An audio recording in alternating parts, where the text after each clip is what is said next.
7th standard में मैं पढ़ रही थी और स्कूल में किसी लड़के ने मेरा मजाक बनाया और मुझे बाथरूम में लॉक कर दिया। फाइनली जब उसने अपने आप को प्रेजेंट किया तो उसने मुझे बोल दिया ऐसे कि ये सेक्सुअल फेवर चाहिए मुझे। लाइक रियली सेक्सुअल फेवर चाहिए? सॉरी, ये इंसिडेंट बहुत इमोशनल करने वाला है because it I have a trauma related to it.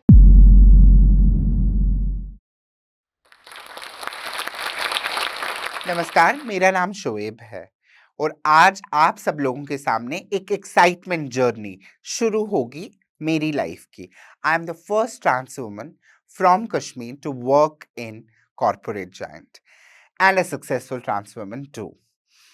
और मेरी ये जर्नी इमोशन, स्ट्रगल्स और सक्सेस की है, तो तैयार हो जाइए मेरी जर्नी को मेरे साथ आमने सामने सुनने के लिए। अपने बचपन की कोई भी अच्छी याद नहीं है मेरे पास और बहुत सारी तकलीफ़ें हैं जहाँ पे एक इंसान एक आइडेंटिटी डिसऑर्डर से गुज़र कर एक ऐसी दुनिया में है जहाँ आपको बताया जाता है कि आप ऐसा करो क्योंकि आप एक लड़के हो, आप वैसा करो क्योंकि आप एक लड़की हो। और इस बीच में मेरी मम्मा, मुझे अभी भी याद है, she used to tell me कि देखो, तुम्हें लड़कियों जैसा नहीं दिखना है।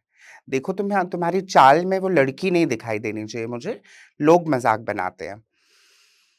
और मैं हमेशा अपने आप को दबाती गई, दबाती गई, दबाती गई। ओके, मैं शोएब हूँ, मैं एक लड़का हूँ। एक रोबोट की तरह सिस्टम करने लगी और पता ही नहीं चला कि बचपन कहाँ से गुज़र गया।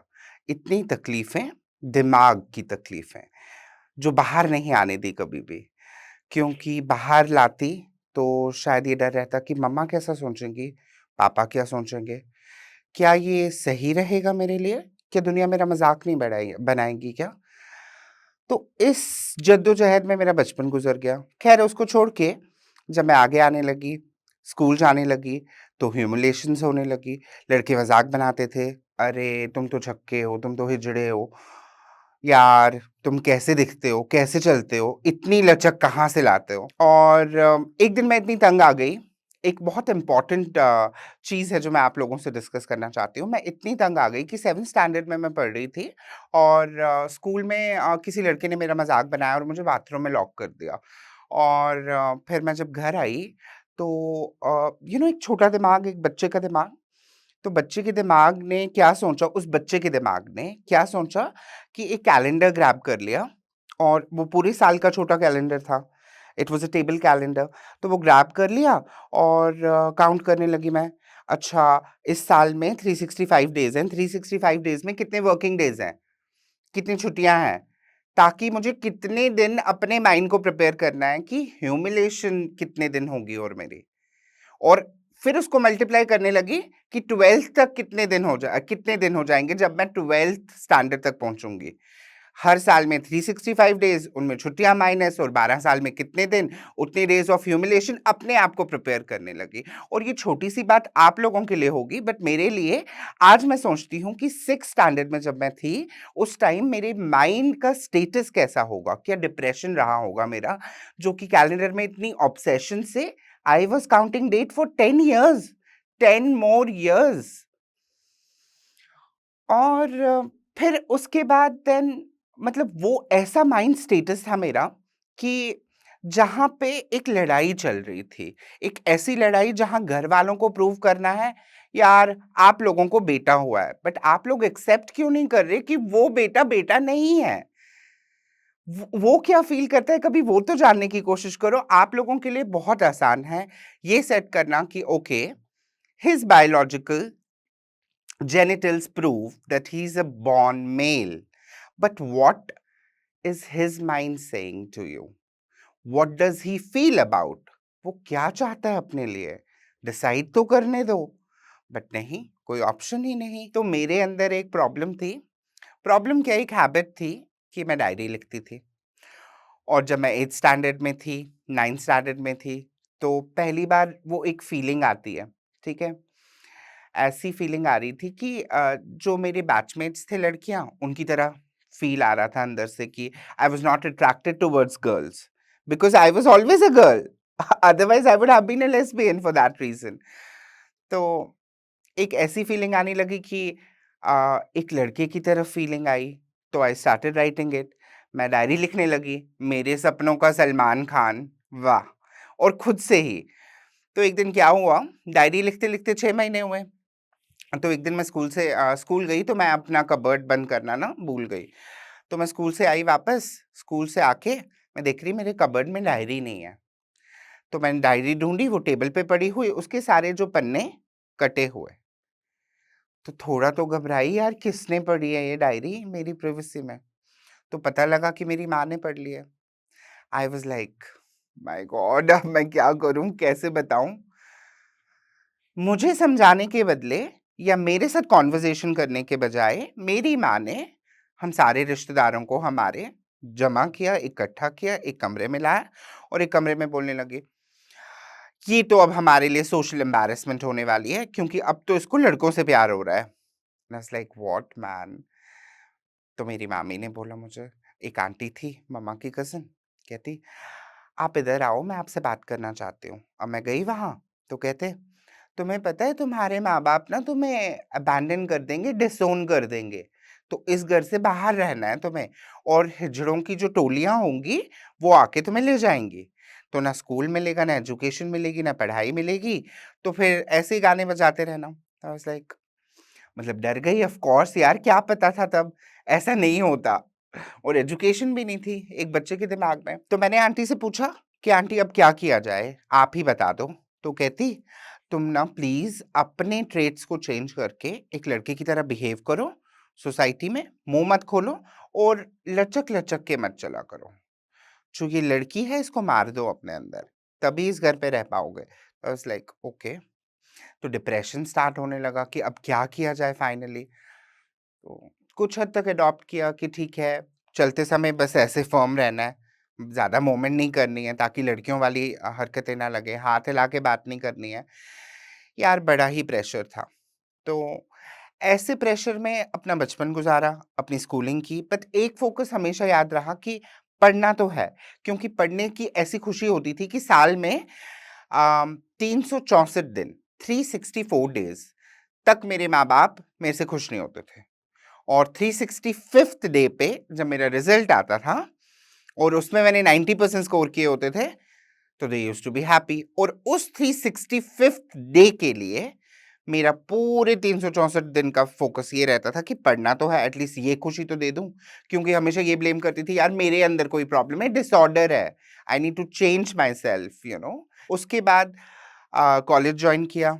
कॉलेज ज्वाइन में भी ऐसी ह्यूमिलेशन, यू नो, जो मेरे बैचमेट्स होते थे, they don't use to talk to me, हमेशा एक लड़कियों का सर्कल रहता था। हाँ, अपनी फ्रेंड्स से बहुत थैंकफुल हूँ, उन्होंने एक कॉन्फिडेंस लाया कि okay, they consider me among them. उन्होंने हमेशा वो इंक्लूडेड फील कराया। तो उनकी किसी मॉरल बूस्ट की वजह से कॉलेज कंप्लीट किया। तो कॉलेज कंप्लीट के दौरान हमेशा, मतलब जितना-जितना बढ़ती गई, उतना-उतना ये समझ आ गया कि जो कॉन्फ्लिक्ट है वो कम होता जा रहा है। बचपन में बताया था there is a disease, this is something you need to change. फिर फाइनली स्लोली जब तक कॉलेज में पहुँची तो ये रियलाइज़ होने लगा कि no, there is nothing I had to change और I can't change because this is not a choice. Unfortunately और fortunately, fortunately for me, unfortunately for people who don't like me, but that's fine. तो ऐसे college complete किया और उसके बाद masters complete किए। अपनी एमबीए की डिग्री ली कश्मीर यूनिवर्सिटी से। तो अब जॉब का, भई जॉब का उस टाइम ट्रांसजेंडर्स लोगों को तो जगह ही नहीं थी। इतना स्टीरियोटिपिकल माहौल था कि आप लोग अगर ट्रांस आइडेंटिफाई करते हो, तो ताली बजाओ, गाने गाओ, बेगिंग करो, सेक्स वर्क करो, प्रोस्टिट्यूशन करो, no other profession for you. And that time I was confident and I thought कि मुझे तो ये चेंज करना है, because I am not going to do all this, because I am different. और मैंने डिसाइड किया कि नहीं, I am an MBA graduate, I would not work, मैं काम नहीं करूंगी जो कि ट्रेडिशनल ट्रांसजेंडर्स फॉलो करते हैं, क्योंकि उनको तो अपॉर्चुनिटीज नहीं दी, तो मुझे तो मेरी अपॉर्चुनिटीज रखनी थी अपने लिए। अब लेकिन इतना मुश्किल था ना तब, अगर आप किसी ऑफ़िस में मतलब आप फ्रेश ग्रेजुएट हो और किसी ऑफ़िस में जा रहे हो और अपने आप को प्रेज़ेंट कर रहे हो एज़ हू यू आर, तो इतनी बुली होगी, इतनी सोशल एक्सेप्टेंस नहीं है। हिम्मत की, प्रोफ़ेशन ढूँढने लगी। तो एक जॉब इंटरव्यू दिल्ली में देने आई, तो आई वाज़ ट्रैवलिंग। एक अच्छी फ्लाइट थी, एयरलाइन कैरियर का नाम नहीं लूँगी, बट वहाँ मैंने देखा एक लड़का, और वो लड़का लड़का नहीं था, वो लड़का कुछ अलग था, लचकीला लड़का था, जिसमें मैं खुद को ढूँढने लगी, and he was a cabin attendant. तो आई वाज़ लाइक, यार ये तो बहुत अच्छा है। और फ्लाइट में 4 लोग थे, तो इट मीन्स आपके ऑफ़िस में 10 लोगों की ह्यूमिलिएशन नहीं, और उन 4 में भी 3 लड़कियाँ या 2 लड़कियाँ हैं, तो सेफ स्पेस है। तो मैं उससे इतनी एडमायर हुई कि मैंने वो इंटरव्यू छोड़ दिया और मैं सीधा उस एयरलाइन के ऑफ़िस में पहुँची एंड पूछा, वैकेंसी है? Can I apply? तो उन्होंने बोला, आपकी क्वालिफ़िकेशन क्या है? तो मैंने बोला, आई एम एमबीए। बोला, नहीं 12th पास तो हम लेते हैं, that's the maximum qualification, minimum qualification, but आप तो ओवर क्वालिफ़ाइड हो फिर इस जॉब के लिए। मैंने बोला, no but I wanted to try for an interview. तो इंटरव्यू दिया और वापस घर गई और बहुत डेस्परेटली वेट करने लगी, यार आ जाए, आ जाए, आ जाए, आ जाए, आ जाए। And finally to my extreme surprise कुछ अच्छा हुआ मेरे साथ। As a cabin attendant job मिल गई, जहाँ पे मैं थोड़ा ग्लॉस लगा सकती थी, थोड़ा कॉम्पैक्ट लगा सकती थी और अपने आप को अपने तरीके में प्रेज़ेंट कर सकती थी, because it was a safe space. एक बहुत ही बुरा इंसिडेंट है, बताना तो पड़ेगा। ख़ैर, लोगों का ये सोचना है, कुछ लोगों का, कि ट्रांसजेंडर है, ईज़िली एक्सेसिबल है। यार लड़की पे तो मेहनत करनी पड़ेगी, कॉफ़ी-वॉफ़ी ले जाना पड़ेगा, डेट करना पड़ेगा एम्प्लॉयी को। यार रेप केस के भी तब सेक्शंस थे हमारे इसमें कॉन्स्टिट्यूशन में, सिर्फ़ लड़कियों को राइट थी। भई हमारा क्या? हम कहाँ जाएँ? तो क्या हुआ, मेरा मैनेजर मुझ पे ट्राई करने लगा, and then when he was trying, he told me, I asked him एक दिन कि मेरे को ना लीव चाहिए इतने पीरियड के लिए। तो ही सेड दैट या I can give you promotion for that matter, but you know what, I really like you. And तब तक तो वियर्ड टचेस तो बात ही नहीं थी, बहुत जगह बॉडी पे अनवांटेडली टच करता था और कोई पूछने वाला भी नहीं था, क्योंकि ट्रांस, तो अपीयरेंस तो लड़कों वाली और वो भी आदमी, तो वो कंधे पे हाथ रख रहा है तो कोई प्रॉब्लम नहीं, वो पीठ पे हाथ रख रहा है तो कोई प्रॉब्लम नहीं, क्योंकि लड़की तो दिखती नहीं थी ना पेरेंट्स से बाहर, उसके लिए तो बहुत आसान था। अब मुझे बुरा लग रहा तो क्या बोलूँ? फाइनली जब उसने अपने आप को प्रेज़ेंट किया तो उसने मुझे बोल दिया ऐसे कि ये सेक्सुअल फ़ेवर चाहिए मुझे। I was like, really? Sexual favour चाहिए? तो क्या हुआ? सॉरी, ये इंसिडेंट बहुत इमोशनल करने वाला है, because it it I have a trauma related to it. एक बहुत ही ट्रॉमेटिक मेमोरी है। बट देन मैंने डिसाइड किया, स्मार्ट और रिबेलियस नेचर से, क्योंकि बचपन से बहुत सहती आई थी, रिबेलियस नेचर से ये डिसाइड किया कि उसकी कॉन्वर्सेशन रिकॉर्ड करनी है, और उसकी कॉन्वर्सेशन रिकॉर्ड कर ली और अपना रेजिग्नेशन दे दिया। और रेजिग्नेशन के साथ ये लिखा कि वन ऑन वन करना है मैनेजमेंट के साथ उस एयरलाइन की। तो मौका तो नहीं मिला, क्योंकि वो मैनेजर तो ऑलरेडी डर गया मेरा रिज़ाइन देख के। तो फाइनली क्या हुआ, रेजिग्नेशन एक्सेप्ट हो गया और तब मैंने रिकॉर्डिंग भेज दी, क्योंकि वन ऑन वन उन्होंने करने नहीं दिया। भई है कोई, ट्रांस है, कहाँ पे, किसको फ़र्क पड़ता है यार? तो जब उन्होंने रिकॉर्डिंग देखी तो मुझे कॉल आ गया, क्योंकि मैंने उनको धमकाया कि सोशल मीडिया पे दे दूँगी मैं। आपकी एयरलाइन में ये हो रहा है, आपके मैनेजर्स ये कर रहे हैं। बल्कि आया भी था न्यूज़ पे, बट उसके बाद एक सीवियर एक्शन लिया गया और बड़ा सुकून मिला मुझे। उस बंदे को उसके 14 साल के करियर से निकाला गया and he doesn't work, he was blacklisted. और जो कमिटी बैठी थी सीओसी की, उन्होंने भी मेरे फ़ेवर में डिसीजन लिया। तो तो ये बताना चाहती हूँ मैं कि ट्रांसजेंडर या जो कुछ लोग डिफरेंट है, लोगों को ये लगता है कि इजीली एसेसिबल है, बट नहीं है यार। हमारी अपनी body, no means no, consent is required even for a coffee. You're talking about sex. ये समझाना तो दूर की बात थी, बट कुछ लोगों तक ये मैसेज पहुंच गई कि आई एम नॉट एसेसिबल। मैं अपना करियर, अपना जॉब सब छोड़ सकती हूँ और अपनी बात प्रेजेंट कर सकती हूँ। और इस हौसले के साथ मैंने एक और साल मेरा रेजिग्नेशन रिवोक करवाया और वापस उस कंपनी में जॉब किया, बहुत प्राउडली। उसके बाद इमोशनली उसी एयरलाइन में एक लड़के से प्यार हुआ। He was a senior, but he was a straight guy, so called. I don't know straight की डेफिनेशन क्या है लोगों के लिए, but then he was a male and straight guy, और उससे प्यार हुआ because I was a female inside. उसके प्यार ने एक बहुत अच्छा टाइम दिखाया जहां पहली बार मैं उस औरत से मिल रही थी और वो औरत मुझे खुशी दे रही थी। और वो औरत कौन थी? मेरी अपनी आत्मा। I was so happy. इतना गहरा प्यार हुआ कि वैसा प्यार अब दोबारा नहीं करना। तो वो प्यार चला कुछ टाइम तक, कुछ सालों तक, एंड ही एडमिटेड। मैंने प्रपोज किया था, उसने एक्सेप्ट किया, रिलेशनशिप स्टार्ट हुआ, कमिटमेंट्स हुई। भाई प्लान करने लगे कि इंडिया में नहीं, क्योंकि इंडिया में तो लीगल नहीं है ये, और शायद जब ये रिलीज हो टॉक तब तक लीगल हो जाए, आई प्रे। तो ये प्लान करने लगे कि इंडिया से शिफ्ट होंगे, and then he wanted me कि ठीक है, उसके प्यार में मैं इतनी इन्वॉल्व थी कि कुछ हद तक मैं तो चाहती थी कि मेरी जो अंदर की औरत है वो बाहर आए, बट उसके प्यार के लिए इतनी इन्वॉल्व थी कि पहली बार ऐसा लगा कि नहीं, I should take something, I should change myself, I should be whoever I want to. कुछ ना कुछ तो करना है। एक कंसल्ट किया डॉक्टर को, हार्मोन स्टार्ट किए, sexual reassignment surgery करवाई। That was an important phase. Finally, after surgery, it was a painful journey, but then ये एक्सपेक्टेशन थी कि चलो अब फाइनली कुछ तो सेटल हो जाएगा, वो लड़का तो शादी करेगा, विल बी सेटल्ड। एक ड्रीम लैंड, लाला लैंड में रहने लगी और ये इमेजिन करने लगी कि ठीक है, अब शादी होगी, अब सेटल हो जाऊंगी, फिर then I will adopt a baby and then we'll have a family.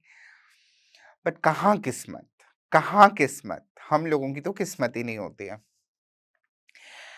तो उस लड़के ने धोखा दे दिया। He cheated on me and then he told me, see, even if you are a girl, you can be pregnant, you cannot नॉट me a baby बेबी। अरे 25 साल तक ये सुनती आई, you are not a girl so I can't date you. अब 25 साल के बाद, you don't have an uterus so I can't date you. हमेशा कुछ ना कुछ रीजंस लोगों ने ना करने के तो दिए। भाई अब इसमें तो हेल्प नहीं कर सकती थी, इमोशनल ब्रेकडाउन हुआ, but I emerge as stronger, much stronger, more stronger. और ऐसा लगा कि अब किसी के लिए नहीं जीना, अब खुद के लिए। और उसे देखना हर दिन एक ऑर्गेनाइजेशन में मुश्किल हो चुका था। उस डिप्रेशन के दौरान एक मोटिवेशन ऐसे मिला कि पहले तो सोचा इस जगह से निकलूं, उस कंपनी को छोड़ा, दूसरी कंपनी में लैंड किया एक अच्छी पोजीशन पे, और आज एक सक्सेसफुल सीनियर क्वालिटी एनालिस्ट एक मल्टीनेशनल कंपनी में हूं, जहां 25 लोग मेरे जेंडर को रिस्पेक्ट करें या नहीं करें, बट मुझे तो करना है, मेरी चेयर को तो करना है। और ये बड़ा मोटिवेशनल लगता है मुझे। अपने आप को ऐसे प्रेजेंट किया कि आज सब मेरी चेयर को irrespective of my gender respect करते हैं, and that keeps me motivated for the life. और चीजें बदलने लगी, चीजें इतनी बदली कि बचपन में जो लोग मेरी माँ को फोन करके बोलते थे कि आपका बच्चा, बहुत अफसोस हुआ ये सुन के कि आपका बच्चा ऐसा है, ट्रांस है, बहुत अफसोस हुआ। और आज वो मुझे फ़ोन करते हैं, "बेटा हमने तो सुना आप बड़ी अच्छी कंपनी में काम कर रहे हो, क्या हमारे बच्चों के लिए कोई वैकेंसी है?" और मैं रिकॉर्ड करती हूँ और अपनी माँ को भेजती हूँ कि इन लोगों की वजह से तुमने मेरा बचपन खराब किया। इन लोगों के ताने की वजह से जो आज अपने बच्चों के लिए मेरे पास आते हैं अपॉर्चुनिटीज सीख करने। ये लेवल तब आई जब मैंने खुद पे भरोसा रख के काम किया, मोटिवेटेड रही और अपने आप में एक सेल्फ इंडिपेंडेंस लाई, जहां पैसा, पावर, प्रेस्टीज आ गई और लोग खुद ही फ्लिप होने लगे। सो जैसा कि मैंने इस प्लेटफॉर्म के बारे में बताया कि लक्ष्मी नारायण त्रिपाठी पहली बार उन्हें देखा तो दिल से ऐसा फील हुआ कि काश मैं उन जैसी बन जाऊं। और आज टू माई अटमोस्ट सरप्राइज जो स्टॉक ने मेरे को ये रेड सर्कल जिसमें मैं खड़ी हूँ, यहाँ पे कभी वो खड़ी थी और उन्होंने बताया था अपनी जर्नी के बारे में। आई एम सो थैंकफुल, बहुत दिल से शुक्रिया कर रही हूँ जो स्टॉक का कि एटलीस्ट अपने दिल में ये खुशी लेके जा रही हूँ कि ये प्लेटफॉर्म हम दोनों ने शेयर किया। Thank you so much.